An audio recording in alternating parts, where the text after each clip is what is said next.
सुप्रभात। कर्मयोगी, कर्म योनि और भोग योनि दोनों है मनुष्य योनि। यह हमारी आज की आध्यात्मिक चर्चा का विषय। कर्म योनि और भोग योनि दोनों है मनुष्य योनि। संसार में आना और जाना कोई सामान्य प्रक्रिया नहीं है। संसारी मनुष्य अनाज की तरह पकता और पुनः अंकुरित हो जाता।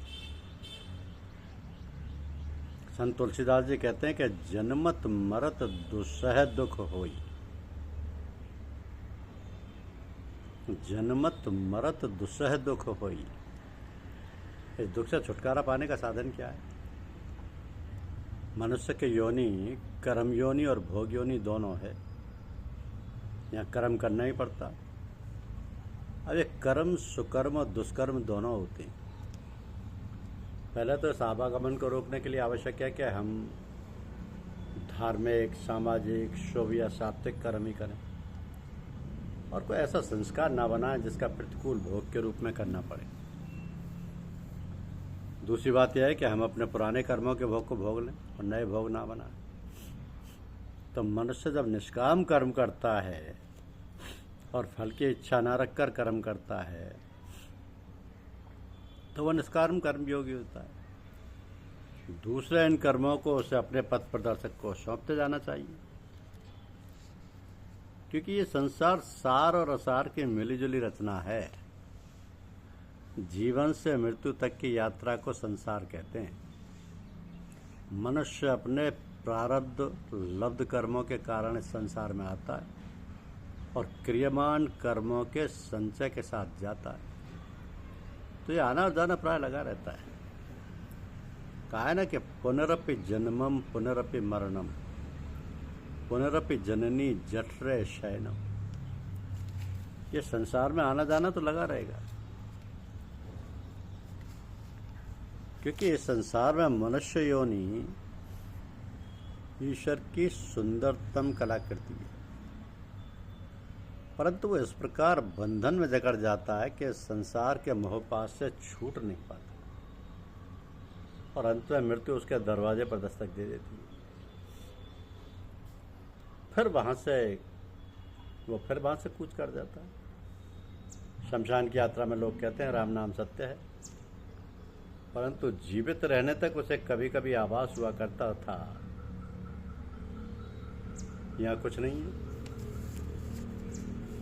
खुदा को भूल गए लोग फिक्र रोजी में। खुदा को भूल गए लोग फिक्र रोजी में। ख्याल रिज़्क़ है, राज़िक़ कोई ख्याल नहीं। तो हमारी जो ज्ञानेंद्रियां हैं वो रस यानी जिह्वा, रूप यानी नेत्र, शब्द यानी कान, स्पर्श यानी त्वचा और गंध यानी नासिका का ज्ञान कराते।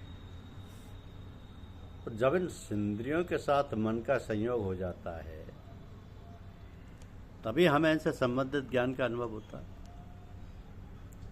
तो जो कार्यकलाप इंद्रियों को सुखद लगते हैं मन उन्हीं में रमने लगता है। उसकी गति विषयानुगामी रहती है। बार बार जन्म लेने से और विषयों की ओर दौड़ने वाला मन इंद्रिय रूपी घोड़ों के साथ संयुक्त होकर विषयों का पान करने लगता है और ये प्रक्रिया जीवन पर्यंत चलती रहती है। हम अपनी इंद्रियों के दास बन जाते हैं, अपने को असहाय स्थिति में पाते हैं। उपनिषद में कहा कि ये मनुष्य सोते हुए जागो और सोते हुए मनुष्य जागो और श्रेष्ठ जनों गुरुजनों के पास जाकर ब्रह्म विद्या के रहस्य को जान लो। तो उत्तिष्ठत जागृत प्राप्य वरान्निबोधत क्षुरस्य धारा निशिता दुरत्या दुर्ग पतस्थित कवयो पदंती। त्रिकालज्ञ यानी ज्ञानी जनों से अध्यात्म की छुरे की तरह तीक्ष्ण धार पर चलना संभव तभी होगा जब हम उनसे इस पर चलने की युक्ति सीखेंगे। वरना हम तो भेड़ सिंह की तरह रह रहे हैं।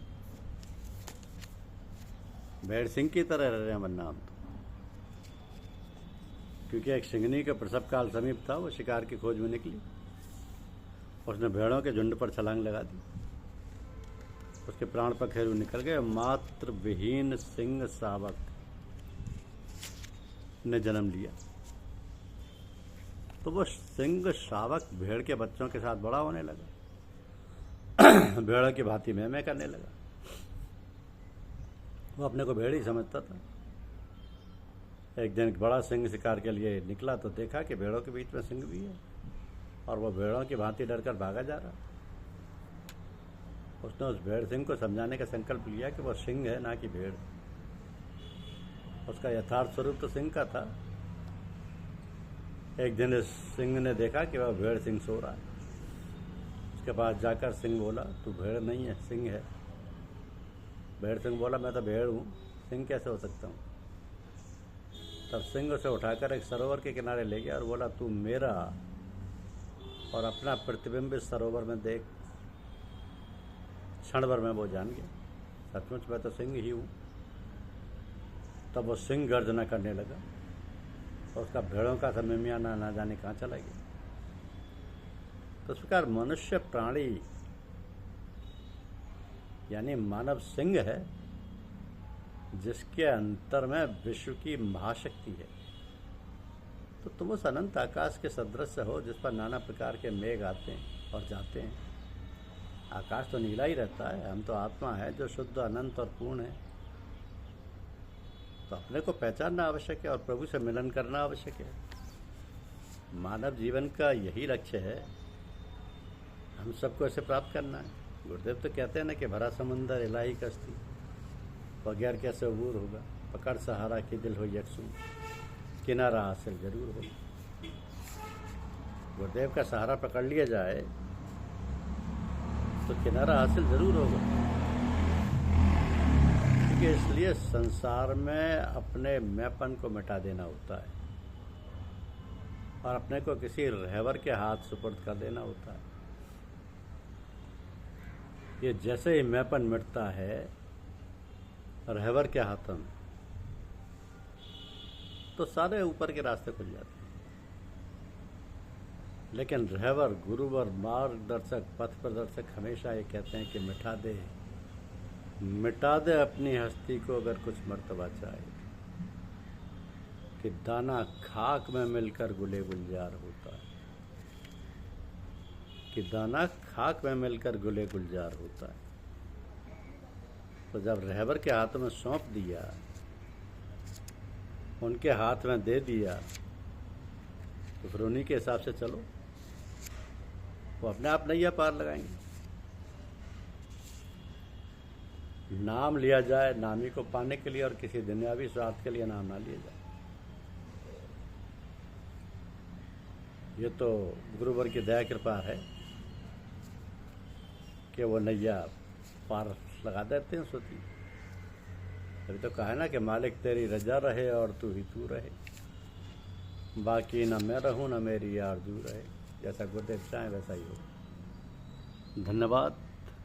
यूट्यूब चैनल को लाइक और सब्सक्राइब अवश्य करें। शुक्रिया।